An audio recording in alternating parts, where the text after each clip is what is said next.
Hello from Between Us, Mother-Daughter Unfiltered. I'm Zeynep.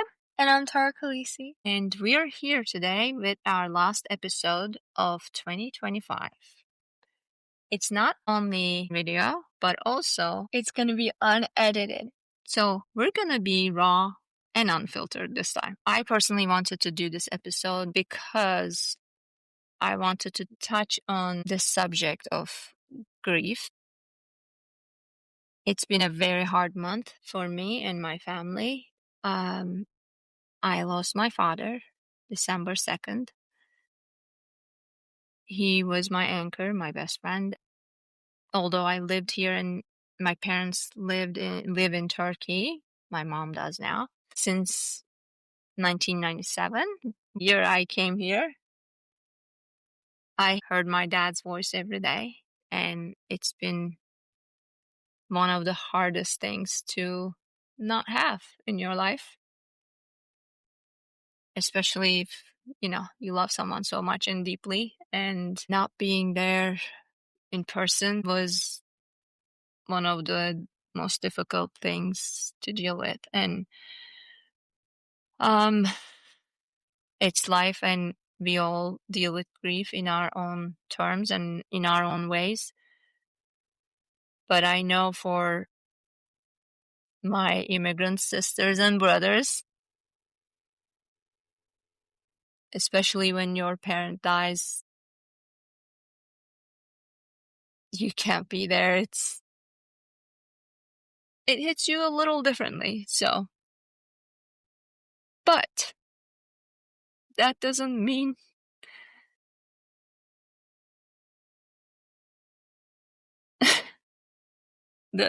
see, I wasn't gonna cry. There you go. So I'm just gonna ask you how your month was in December. So you tell us from your end while I can just calm down a little. Go ahead. So it was rough. It was very hard to deal with. I would say by far the first week, the 2nd to the 9th, was really, really hard because I know Mama called them every day, my grandparents, and I would talk to them too because I'd be in my room. You talk to them almost every weekend. Yeah. Like FaceTime. I talked to them and saw them a lot, and just realizing I won't be able to anymore, it really hit me like a hurricane. It all crashed on me when I heard the news. I don't have words for it. Yeah, no amount, and we knew that it was going, obviously, everybody dies, but no amount of preparing could have prepared us for what happened. Yeah. What was to come. It was really rough. And I just needed my friends and family too. We went up to Jersey to see family and Philly as well. And because she is Turkish and Philly. But we just needed that support. More so the hugs for me. Mm-hmm. I just needed hugs. And it's been tough. And the 3rd of December, the next day, I just saw you come out of your room. You looked defeated. And obviously, we gave her the option, hey, you can stay home. It's totally fine. However you want to deal with it. If you want to go to school and you realize, hey, I can't be here, we'll come pick you up. And she chose to go because she had 2 tests. Yes. And but she's a great student and very responsible, so she chose to go, and she did. So that's that. And she stayed all day long. And did you go to your basketball practice too that I day? did. Yeah, she even stayed for the practice. Her coach hugged her, and we just it was a different experience than I thought it would be, because I'm a highly functional ADHD person. when I feel depressed or sad, I want my space. Don't touch me. Don't talk to me for a little bit. Give me my space. I will come out of it, but I need some Zeynep time. And knowing how my brain normally works, I assumed this is how I would react. Grief hits you differently than anything else. All I wanted was hugs from my chosen sisters. I have one brother and he's in Turkey, unfortunately. He's far away and I didn't go. The funeral was the next day because of my father's religion. It had to be quick and there was no time for me to make it. So, and after that, for other health reasons, I couldn't go. I decided to stay and therefore I never got to hug my brother, but I have my chosen brothers and sisters up north and I got to hug them. So I literally booked my flight just for one day, just to show up and get my hugs from them. So it's been a trip. But one thing in this tiny episode, I wanted to touch on grief because there were days when Tara Khaleesi was at school, I collapsed. And Tom was here for me and with me, but never once with her in the room. And this was by choice. This didn't mean that we didn't cry together. We hugged and cried many, many times. We still do. We laughed together when we remembered something funny my dad would say or do, or some past memory that was, hysterical. And then we started crying again. But I made sure that the pain stops with me. So she had her pain that I let her process in her own ways. And her friends have been very supportive, her teachers as well.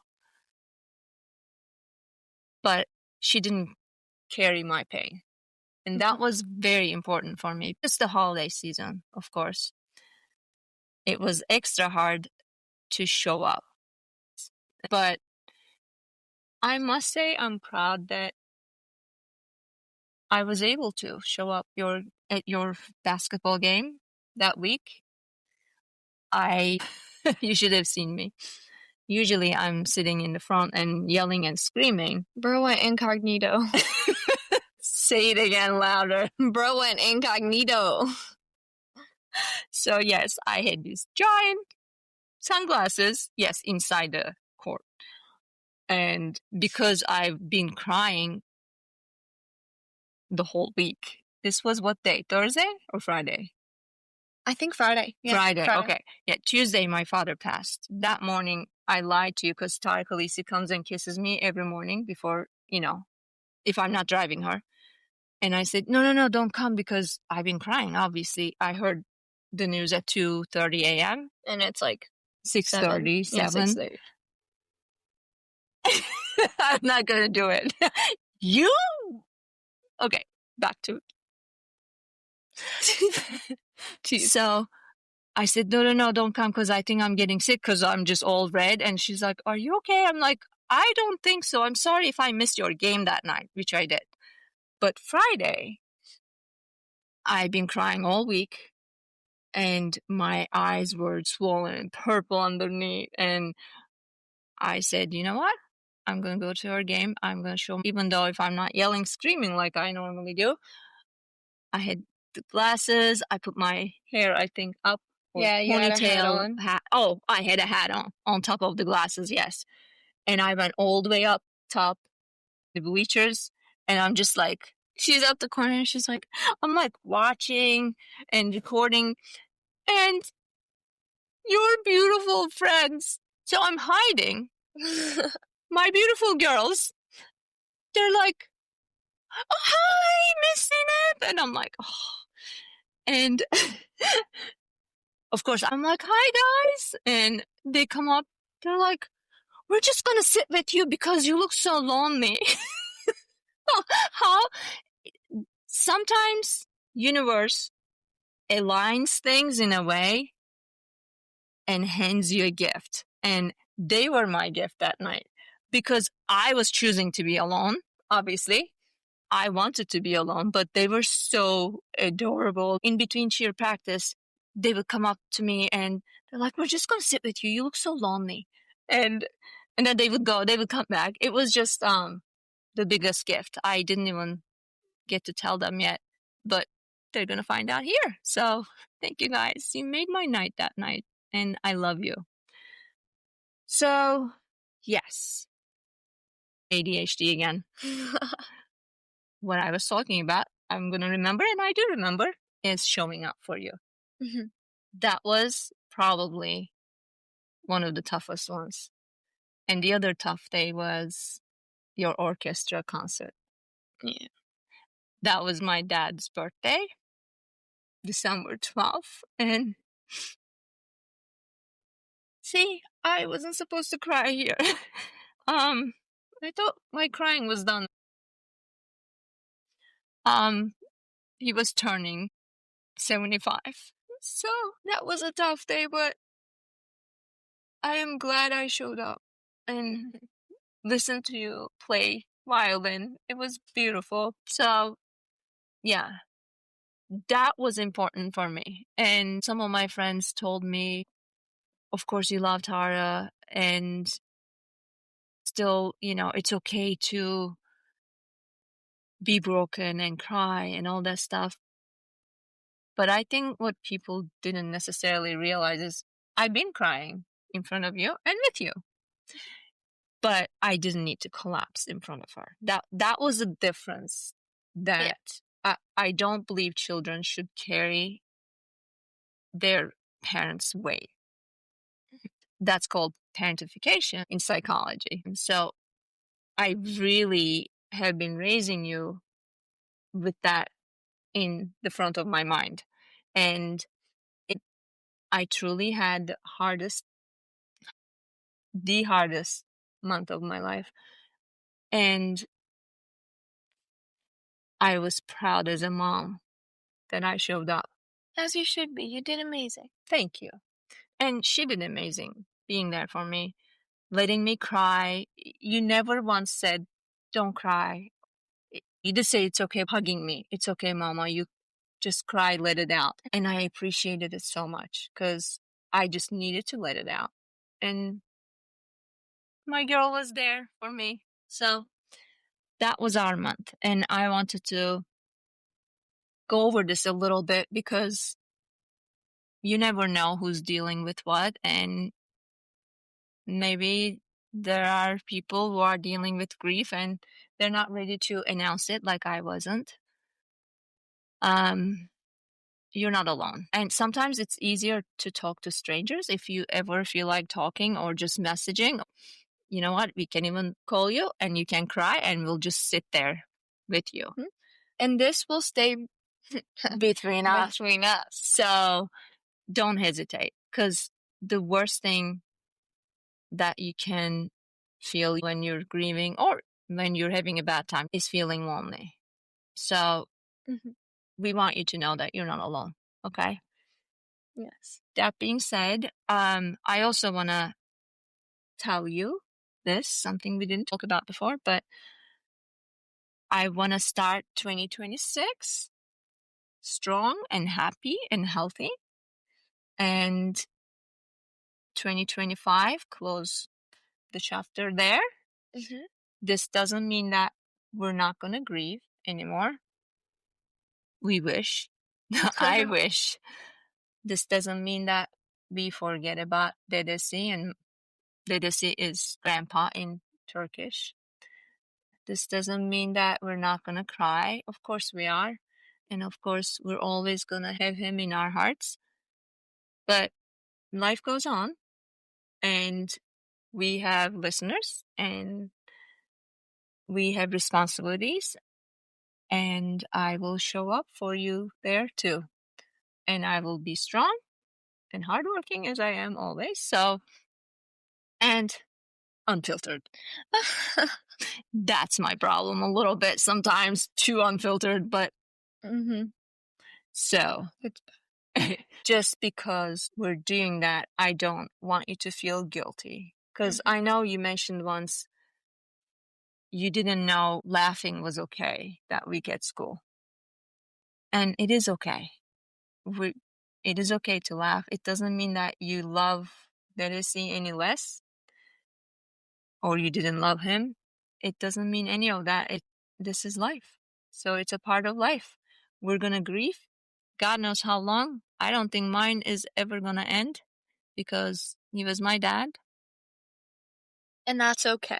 And that's okay. But that doesn't mean that I can't laugh with you. And that doesn't mean that we stop everything that we're doing. So I want to start a strong 2026 for my daughter and with my daughter and my husband too. And I just want you to know that. So don't feel guilty when you laugh. Dedesi wanted you to laugh. He would want you to laugh. He still wants you to laugh. I don't know where he is, but I know he's in a place that he wanted to be, and he's happy, and he's peaceful. I feel it. So, all right, guys. So I know this was a lot and emotional, but this was us in the month of December 2025. And we're ready to retire this year. And we're ready to start a new year happy and healthy and strong and powerful. That's what we are. So we thank you so much for making this an amazing success already. And we can't wait to give you more. You guys have a nice New Year's Eve and wonderful New Year's. Happy New Year. See you all in 2026. We love you. Love you. And remember, stay unfiltered. Yo, we ate that wrong. We ate down. No? Okay. But we did eat down. We did. We did. Awesome. Who's going to turn it off? Rock, paper, scissors, shoot. Oh, okay. Rock, paper, scissors, shoot. Shucks. Okay.